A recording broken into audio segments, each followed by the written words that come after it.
लाडकी बहीण योजनेत 71 लाख महिला अपात्र। गेल्या 20 महिन्यात सरकारने दिलेले तब्बल 21,000 कोटी पाण्यात। मार्च अखेर झालेल्या पडताळणीतून धक्कादायक आकडेवारी समोर।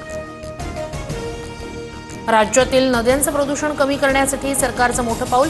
महाराष्ट्र राज्य नदी पुनरुज्जीवन प्राधिकरणाच्या स्थापनेला मंजुरी।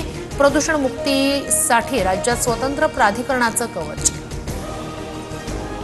राज्याला अवकाळी पावसासह गारपिटीचा तडाखा। नागपूर, बीड, कोल्हापूर, संभाजीनगर, पुणे, जळगावमध्ये जोरदार पाऊस। शेती पिकांसह फळबागांचं प्रचंड नुकसान। बळीराजा पुन्हा संकटात। शक्तीपीठ महामार्ग आता सातारा जिल्ह्यातून जाणार। सुधारित आराखड्याला मंजुरी। प्रकल्प खर्च 1,01,000 कोटींवर। शेतकऱ्यांच्या विरोधामुळे कोल्हापुरातील मार्गाच्या आखणीची अधिसूचना रद्द। संपूर्ण देशात आज हनुमान जयंतीचा उत्साह। नाशिकच्या अंजनेरी गडावर जन्मोत्सव सोहळा। मारुतीरायाच्या दर्शनासाठी भाविकांची मोठी गर्दी। दिवसभर विविध कार्यक्रमांचं आयोजन।